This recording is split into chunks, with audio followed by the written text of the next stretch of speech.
예, 성공회대학교에서 사회학을 가르치고 있는 김동춘입니다. 반갑습니다. 저는 이 사회학 교수이면서 동시에 이 좋은 세상 연구소라고 하는 단체를 만들어서 그 활동을 확산시키고 또 제 책에 나온 내용도 소개를 하기 위해서 이런 강좌를 준비했습니다. 그러면 오늘은 가족주의에 대해서 이야기를 좀 해보도록 하겠습니다.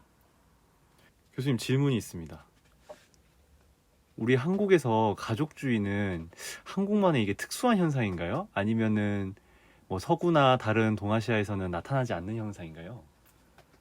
가족주의는 한국만의 현상은 아니고요. 그러니까 유럽에서는 주로 카톨릭 전통이 있는 이탈리아, 그 다음에 또 뭐 스페인 같은 나라, 그리스, 그 다음에 폴란드, 뭐 이런 나라도 가족주의 현상이 굉장히 두드러진다고 이야기를 하고 있고요.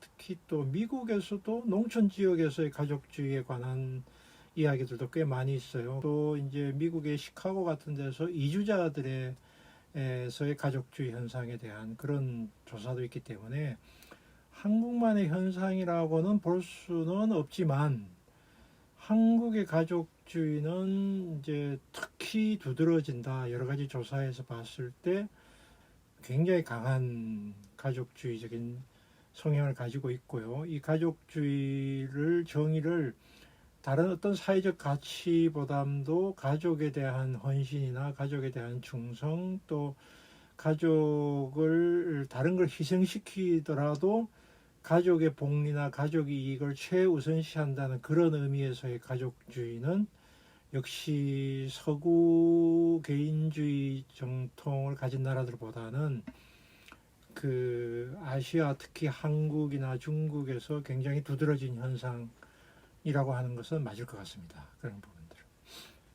가족주의가 우리나라에서 이렇게 중요하게 된 거는 유교의 영향인가요? 통상적으로 그렇게 설명을 하고 있습니다. 그러니까 결국은 유교적인 전통, 그 효도의 윤리, 특히 부모의 효도하고 나라에 충성하고 또 이제 이런 그 유교적인 가치관이 오늘날까지 내려왔다라고 하는 것이 통상적인 사람들의 해석이고 설명이죠. 나는 그렇게 보지 않고 이 가족주의는 굉장히 정치적인 현상이다. 정치적이라는 말은 조선 말 이후에 일본 식민지 지배와 한국 전쟁과 산업화라고 하는 한국의 근대 경험이 가족주의를 강화한 굉장히 중요한 배경이다. 이렇게 봅니다. 물론 역사적으로 본다면 조선 후기에 이른바 이렇게 그 세도정치, 문벌주의, 어떤 뭐 시족주의 혹은 동성동본 이런 전통이 물론 조금 있긴 합니다만 주로 일제시대 이후에 그 일본이 한국에 이식한 호주제도, 호주제도가 굉장히 중요한 기반이고요. 호주제도라는 것은 지금은 폐지된 호적, 그러니까 한 집안에는 반드시 호주가 있고 통상은 남성 할아버지가 대체로는 호주가 되죠. 그러다가 할아버지가 돌아가시면 아버지가 되고 아들로 연결되는, 그러니까 가부장주의적인 전통을 강화시킨 게 일본의 식민지 지배고, 어떤 문제가 생기면 그 호주에게 책임을 물어요. 독립운동 한 사람이 있으면 그 호주를 문책을 하면은 그 가족이 전부 다 굴복을 하게 되죠. 그래서 결국은 이 사회 통제를 위한 방법으로 이제 호주 제도가 도입되기도 했고, 그 다음에 사회적으로 이게 이 일제 식민지 하에서 한국 사람들이 말하자면 생존을 해 나가야 되겠는데, 개인으로서는 이 말하자면은 그 어려운 환경, 또 근대화라고 하는 이런 환경, 변하는 환경에서 이렇게 생존해 가기가 어렵기 때문에 이 가족에게 더 집착을 하게 되고, 특히 여성들의 경우에는 전통 사회에서도 물론 차별을 받았지만 근대 사회로 넘어오는 과정 속에서 산업화가 이제 시작이 되는 과정 속에서 여성들이 독자적으로 이런 일자리 같은 경우가 없고 여성들 사회 참여가 거의 없는 상태에서 여성들을 이런 남성의 가부장주의 지배에 종속시키는 과정 속에서 이 혐오양처의 논리를 통해서 여성들을 가족에 더 집착을 하게 만들고,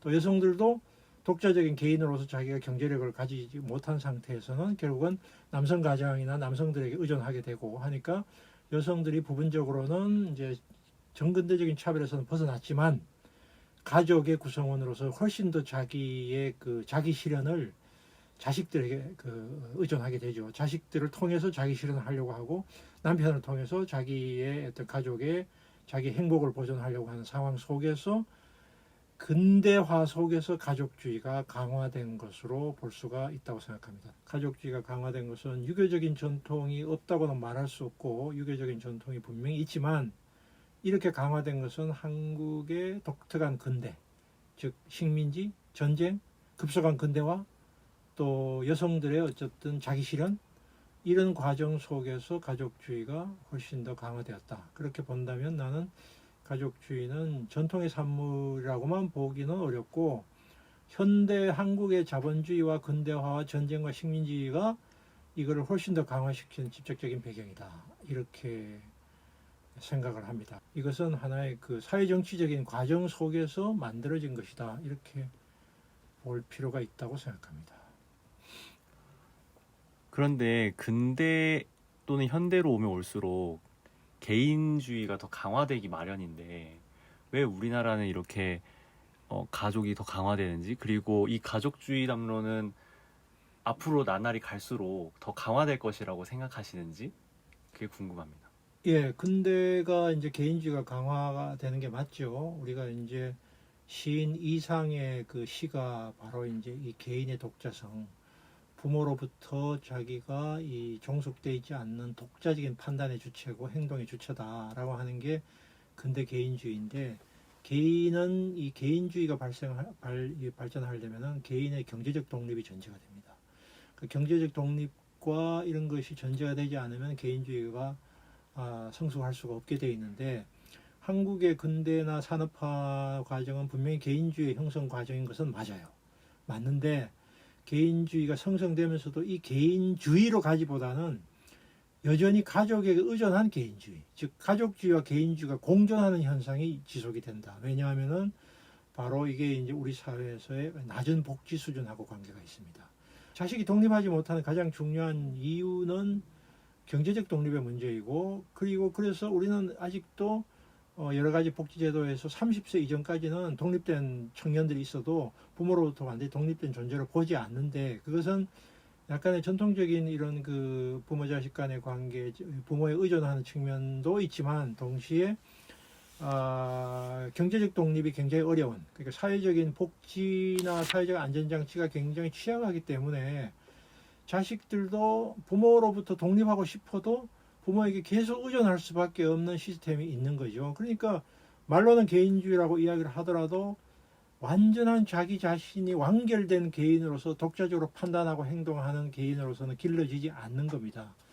그래서 이제 한편으로는 개인이 형성되지만 개인주의와 가족주의가 공존하는 현상이 90년대까지 지속이 되었고, 2000년대 이후부터 나는 이제 그 우리 사회가 진정한 개인주의 시대로 이제 접어가고 있다고 생각합니다. 그러니까 이 밀레니얼 세대로부터는 이제는 그 부모나 가족의 눈치를 보지 않고 의존하지 않고 자기가 독자적으로 생각하고 판단하는 젊은이들이 생겨나고는 있다고 생각하지만, 여전히 아직도 한국은 서구적인 의미에서 개인주의는 이렇게 충분히 발달하고 있지 못하다. 1인 가구가 전체 35%를 넘어서고 있고, 지금 이제 결혼이라고 하는 제도가 가족주의의 가장 중요한 물적 기반인데, 이제는 결혼하지 않고 살려고 하는 청년들이 남성이나 여성이나 굉장히 많이 늘어나는 것이 바로 저는 이제 밀레니얼 세대가 처음으로 진정한 개인주의가 만들어지는 시점이다.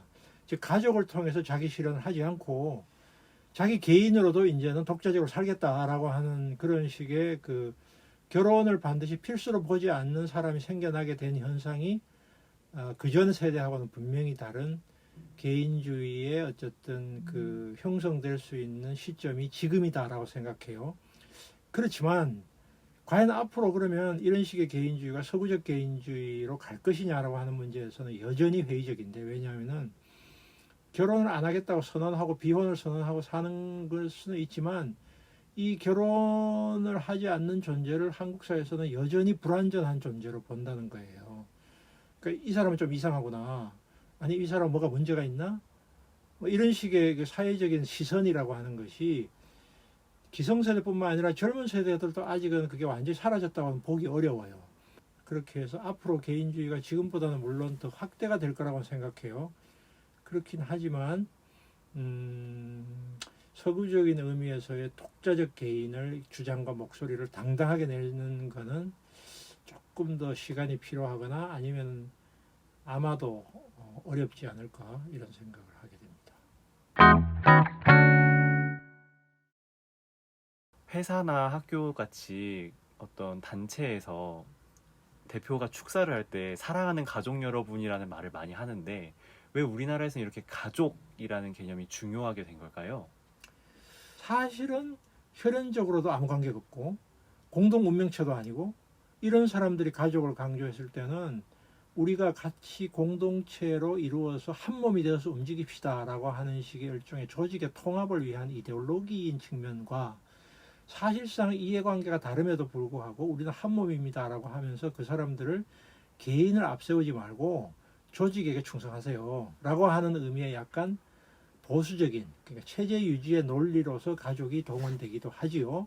그렇지만 사람들이 그렇다고 해서 그렇게 이야기한다고 해서 뭐 저 이야기가 맞는 겁니다 라고 받아들이느냐 꼭 그건 아니에요. 그러니까 그렇지 우리가 한 몸으로 열심히 일해야지 라고 생각하는 사람도 있겠지만 실제로는 이제 사람들은 여전히 현대 인간이라고 하는 거는 기본적으로 개인의 기초에 있고 가족으로 묶일 수 없는 쪽을 가족이라고 이야기했을 때는 이제 그런 문제점이 있고 우리 사회 가족주의도 그런 점에서 분명히 우리 사회에서 많은 사람들의 그 열심히 일할 수 있는 동력이 됐던 거 사실이죠. 자녀를 위해서 거의 모두 헌신적으로 일을 하고 우리 어머니들 특히 그게 우리 사회 근대화나 발전을 위해서 굉장히 중요한 동력이었던 건 틀림없는 사실이나 그 가족주의가 오히려 또 사람들에게 굉장히 큰 고통과 질곡을 가져왔다.